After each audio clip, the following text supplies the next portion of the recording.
See, there's been another run on the pound. Grave disquiet in foreign banking circles. Government moves to protect sterling. Well, I think I can forget about those new shoes. New shoes? You can't go out when it rains. Yes, I can. I just have to jump over the puddles, that's all. I'm not walking with you while I jump over puddles. It's undignified. Yes, I suppose so. But in view of the present economic conditions, I suppose we better get the old ones sold and healed. What are you going to wear in the meantime, your wellies? No, that's a point. Anyway, I can't go on like this. I'll have to do something. I mean, the gravel's cutting my feet to pieces. Can you put something inside them? No, well, that's a point. What about these? I mean, they're tough enough. They could survive a Russian winter, could these? If you don't like beef burgers, you can give me some more housekeeping. Susan, we're supposed to be given a year for Britain. You should try telling that to the garage. Mr. Sweeney phoned up again today. Yeah, I'm not paying that bill. It's extortionate. He spends the whole week running round in my car, then sends me a bill for 30 quid. He said he was test driving it. Not all the way to London, Susan. I mean, it was parked in Soho for 2 days. I'm still finding the fish and chip papers. Oh, no, I shall complain. Shouldn't complain to Sweeney. Why not? He's got tattoos on his arms. Well, I don't care. What's all the tattoos? He's got a dagger dripping blood on one arm, a skull and crossbones on the other, and love and hate on the back of each fist. Well, I'm not frightened of a few tattoos. And I can tell you one thing, nothing but nothing is going to make me pay that bill. I know. You do? You haven't got it, have you? No, I mean, I don't know where it goes to these days. I mean, we'll have to start economising. You could try cutting down on the electricity. Rex, I am not undressing by the light of the street lamps anymore. People can see me. They can't. Yes, they can. Somebody whistled the other night and shouted, "Get them off." I'm not doing it anymore. Yeah, well, we'll have to do something, Susan. Cut your hair every month. Yeah, well, that's not enough. Would you ask Mr. Fletcher for more money? No, well, you know what he's like. I mean, he spent the last 3 months sitting on that pay review. I mean, it's like trying to get blood out of a stone. Suppose I could get a job. Susan, I've told you before, I'm not having my wife going out to work. I may seem old-fashioned, but when I come home overnight, I want someone to greet me at the door, bring me my slippers and sit with me by the fire. You don't want a wife, you want a golden retriever. Why shouldn't I get a job? No, it's the harsh, cruel world out there, Susan, the law of the jungle, and it's my job to protect you. And do you know why? Because I'm Man the Hunter.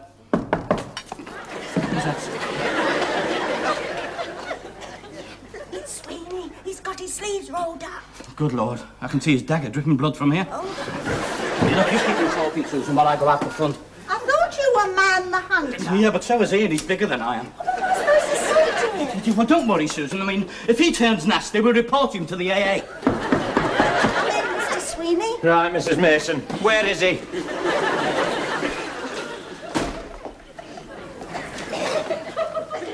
What's the matter, Rex? You look worried.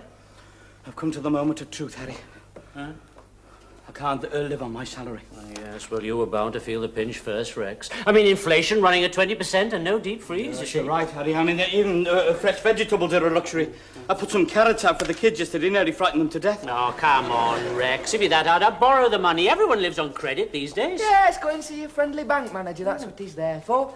You've seen him on the telly, coming out of the cupboard all smiles. Don't you believe it, Bert? He gets into a cupboard when he sees me coming.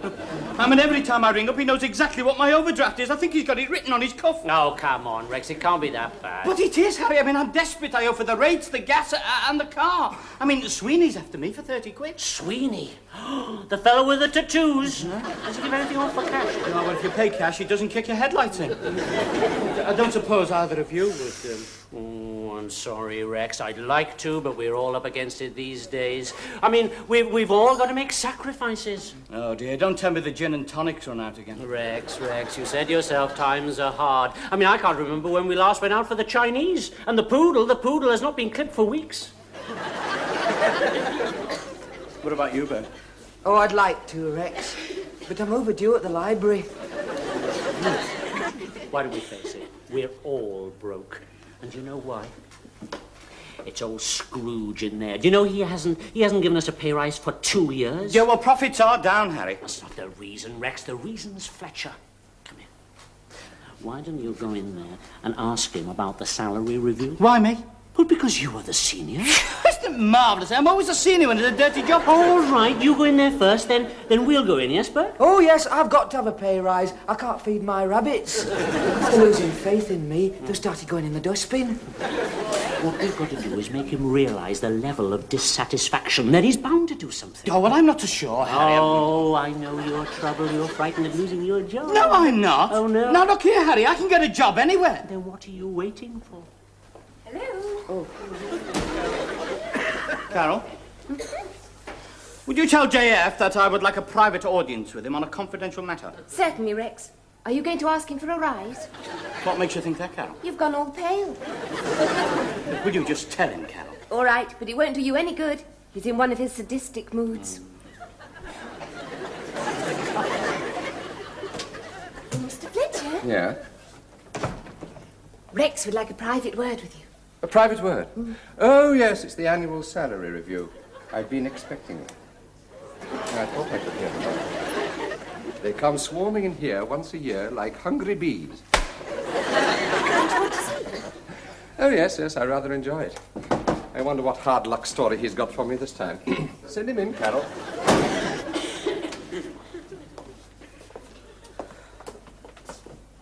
You wanted to see me, right? Yes, Jeff, I wonder if I could sit down, Jeff. I do feel a little giddy. Of course. Nothing serious, I No, I think it's just a vitamin deficiency. Well, you know what it's like when you don't get the proper food and the fruit is out of the question these days. We're trying to hang on till the apples come in, but it's not easy. No, I didn't realize it was as bad. No, well, I try not to complain, Jeff.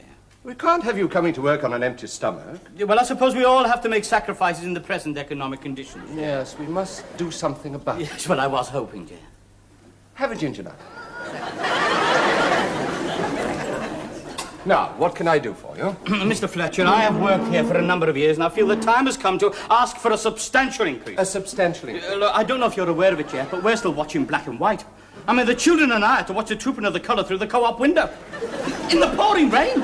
You watch far too much television, Rex. Yeah, but it's not just that, Jeff. I mean, the children are beginning to wonder why the tooth fairy doesn't come anymore. Ah, but don't you see? This'll be the making of them. They'll learn the value of money. Get them a newspaper round, Rex. I had a poor childhood, never did me any harm. I've always taken a keen interest in Susan and the 3 children. They've always been very dear to me. The 2 children, Jeff. Beg your pardon? We've only got 2 children. Really? There always seems more. Now, Rex, you're a very lucky man. Count your blessings. When you see those tousle heads on the pillow, doesn't it all seem worthwhile? Now, what's money, Rex? Well, it's all right for you, JF. You've got your rights. I need that extra money. I have to find the sun. You know I can't stand an English winter. Well, what about me? I mean, I owe money at the garage. Do you? Yeah, I mean, Sweeney's after me for 30 quid. Sweeney? The one with the tattoos? Oh, be careful.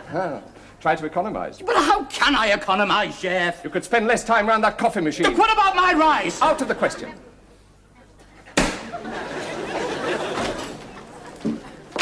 Well, what happened?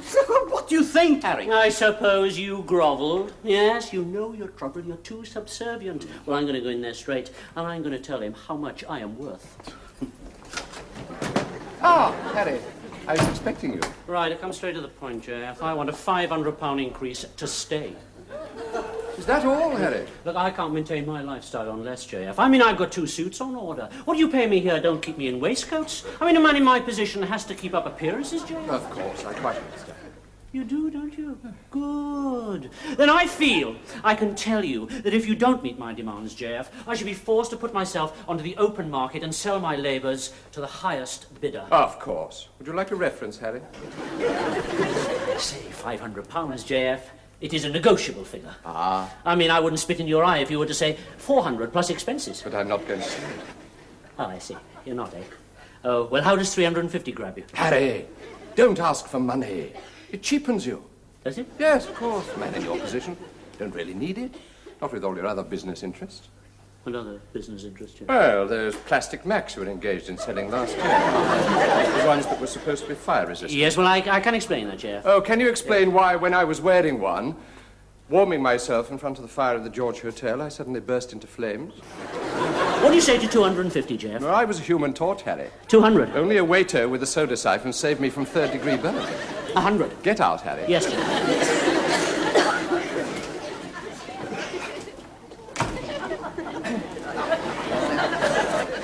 You've had faith, hope, and now charity. I was wondering whether when you'd come back. Mr. Fletcher, I've come to tell you that due to certain circumstances, I need an increase in pay. What certain circumstances, Ben? My marriage, Mr. Fletcher. Burke, I'd no idea. Yes, well, you see, I've been looking in the shops, and I can't afford the interior sprung divan. Or the continental quilt. Well, marriage is a very expensive undertaking, Bert. Yes, and I'll need some new pyjamas as well. Because I look like a shipwrecked sailor, my old ones. No, if we had a fire in the night, I'd have to go up with the house. I wouldn't dare show myself to the fire brigade. Can't the young lady wait for these essentials, Burke? Is she impatient? I don't know. What do you mean you don't know? I haven't met her yet. Oh, dear Burke. But what happened then, Bert? I think he said no. Oh, well, that's that then. What do you mean? That's that, then. Do you think the Transport and General workers would take that attitude? Eh? Do you think Hugh Scanlon would screw back the top of his fountain pen and say, that's that, then? Brothers, we are going on strike. Don't be silly, Harry. You're a Conservative. I know, but I don't care. It is time the white-collar workers stood up for themselves. There's nothing white about your collar, Bert. Now, come on, get back to work. Burke, put that pen down. What? Put that pen down. Come on, Rex. We've nothing to lose but our chains. Oh, yes, you have. You could lose the best shelter from the rain you've ever had. It's all right, Burke. Let him sit on the fence as usual. You and I will make the protest. Now, Harry,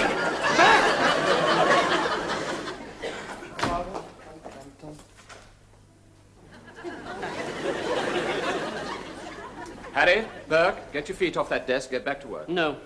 What? We're on strike, Mr. Fletcher. Have you gone out of your minds? We want parity with the other districts. if you would JF. just let me Shut talk up, to them, Rex. Bert. And if you don't get parity, Then we stay on strike. Now, what do you say about that? you're fired, both of you. You mean you're not even prepared to negotiate, JF? No. Rex, get their cards. Rex? No. What was that? I'm going on strike, too. I should have known. You're behind all this, you little bullshit. Well, you're fired. You're all fired. What do you say to that? We shall overcome. We shall overcome. We shall overcome someday. Deep in my heart, I do believe that we shall overcome someday.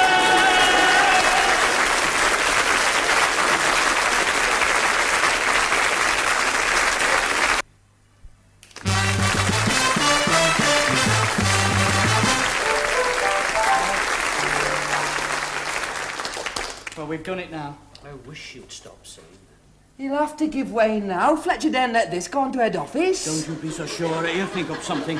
His personal authority has been challenged. Are those the personal files? Good. All their little weaknesses will be in here. Know your enemy. That's the secret. Wouldn't it be easier to give them the money? Oh, if I give way now, that'll be another victory to Moscow. Oh, I don't think it's anything political, Jerry. Not political, of course it's political. There'll be a light burning in the Kremlin tonight. I wish you'd go out there and see them. They're showing a wonderful spirit. They've stopped all that petty squabbling and arguing. Don't be deceived, Carol. That is the face of the mob. Well, I feel sorry for them. They look very worried. They'll be more worried by the time I've done. What are you going to do, Jane? I am going to divide and conquer. You'll see. His war's finished. We're the masters now. Oh, you're drunk with it, aren't you? I mean, we've only stopped work for a couple of hours. You're all ready to storm the Winter Palace. It's a funny feeling, What is? sitting here doing nothing. What's so strange about that, Burke? You often sit here doing nothing. Not at 6 o'clock. I'm usually feeding me rabbits. I've never been here at 6 o'clock before.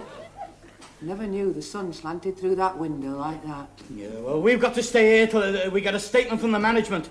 I mean, he might lock us out.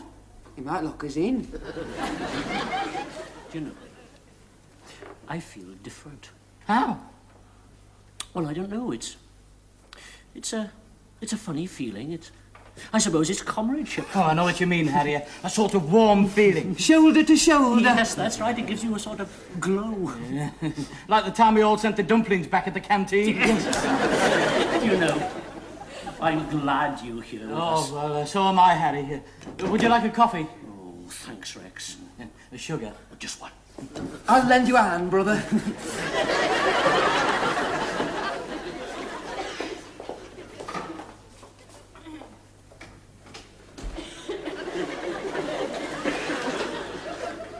All alone, Harry? Looks like it, JF, yeah. Ah, we may be on opposite sides of the fence, but that's no reason why we should be friends. Have a cigar. No, thank you, JF. Ah. You know, Harry, I think you might regret this. Will I, JF?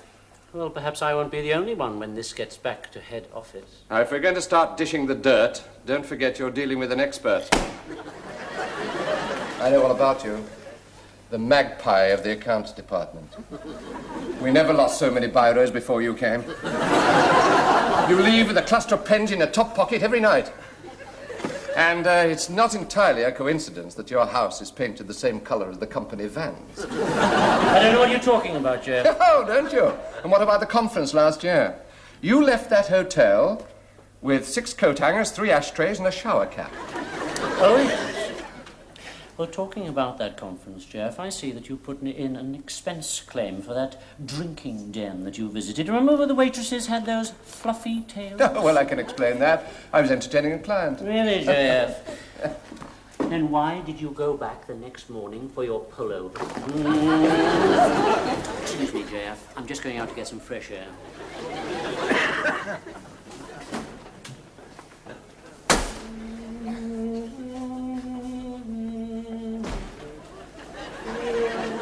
Sit down, Bert. We are going to break this deadlock, Bert. How? You are going to pick up that pen and start writing. I can't. Then let me remind you that I allow you 1 day off a week to go to technical college. Oh, yes, and I appreciate it, Mr. Fletcher. I'm sure you do, considering that you spend most of it in the billiard hall. The click of the balls is music to your ears, Bert. Let me remind you that a proficiency in billiards is the sign of a misspent youth, and I can't think of a youth more misspent than yours. Would you like the manager to know that, Bert? No, Mr. Fletcher. Then pick up this pen and start writing, Bert. Oh.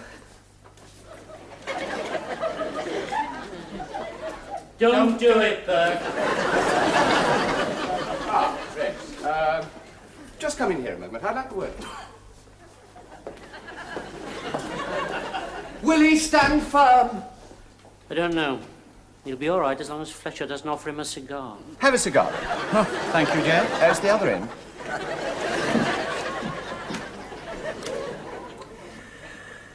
I'm sorry it's come to this, Rex. So am I, Jeff. I'm not a well man. Now, why are you doing this to me, Rex? Well, I have to stand by the lads, Jeff. But you're not one of them. You're one of us. I've seen you in the canteen, conducting yourself with a quiet dignity, refusing to mop up the gravy with your bread. You're executive material, Rex. Executive material? Yes. I've been watching you, and I like what I see. In future, I would like you to join me in the canteen. What, you mean come under the ropes? Self-service is no good for a man of your caliber. And I wonder why you haven't joined me before. I did, Jeff, and they wouldn't serve me. They will when they know you're my potential successor. Oh, I didn't know that, Jeff. I didn't know you looked upon me as your potential successor. Rex, they'll follow you. Lead them back to work. Well, I can't do that, Jeff. There is an alternative. What's that? Sweeney. Don't tell me you've got him outside. Yes, he's waiting to come in. He's practicing karate chops on the furniture. I could tell him you aren't here. Well, I'm not going to sell out, Jeff. I mean, you better send him in. Right, Rex. Don't say I didn't warn you. Come in, Mr. Sweeney. Ah, there you are. Found you at last. Oh, hello, Mr. Sweeney. Don't you, Mr. Sweeney, me. I want me money. Yeah, well, I'm afraid there's a slight snag. Snag? You're not going to start complaining about workmanship, Oh, no, are you? no. It's a wonderful job, first class. Well, it won't be for long, not if I don't get paid. And you know for why? Because I'll smash your headlamps, burst your radiator, and take a spanner to your big end. Couldn't we come to some sort of an arrangement? We've got an arrangement. I've done the job and you're going to pay me. I haven't got it. Haven't got it? You were looking at that Rolls Royce in the window. You said you wouldn't have one because they were too flashy. Ah, you don't surprise me, Mr. Sweeney. He's always suffered from delusions of grandeur. And you had a pigskin wallet. I know, but there's nothing in it except a few bus tickets. Well, it's the same old story, living above his means. And now he's on strike. I don't know when you'll get your money. Wait a minute. Are you on strike? Yeah. Oh, I didn't know that. Oh. Well, that's different. I'm sorry, brother. What do you mean? He's not your brother. I'm not taking money from a man on strike. Remember the Depression? This is ridiculous. He's being irresponsible. Everyone has a right to withdraw his labour. Not at International Rentals. I can see why you're on strike. The intransigence of management. Exactly. Well, good luck, mate. I'll see you when you're back at work. That'll be over my dead body. That can be arranged. I didn't know you were a striker. I thought you were a middle-class puff like him. Will that be all, JF? Get out! I think we've got them worried, Cat. See who's going to crack first. Are you sure it won't be you? What do you mean? You're beginning to twitch, Jim. Never mind that. Has Susan arrived? Oh, yes, she's waiting outside. We'll send her in. See if she can talk some sense into me. You mean Sweeney's on our side? He said he'd done me an injustice and he called Mr. Fletcher a middle-class puff. What's a middle-class puff? There's nothing serious. Mr. Fletcher, is it Rex? I'm afraid so. Oh, he's not got his hand in the addressograph again. No, I'm afraid it's more serious than that. He's on strike. On strike? Yes. Well, what for? Oh, more money. Well, that doesn't sound like Rex. No, he's gone mad. You'll have to persuade him to go back. I suppose it was because he can't afford Skegness this year. Well, if he goes on like this, he won't be able to afford a deck chair in the park. Now, you've got to talk him into going back. Well, he can be very stubborn. He won't listen to me. Well, Susan, a woman has her ways. What do you mean, Mr. Fletcher? Well, he's not the only one who can go on strike. I don't understand. Well, there are certain basic needs necessary for a man's happiness. Now, if you withdraw those... You mean if I were to cut out his hot dinners? I was talking about a more basic need. See what you mean, Mr. Fletcher. Now, I'm going to send Rex in here, and I want you to talk to him. See, they walk like this, you see.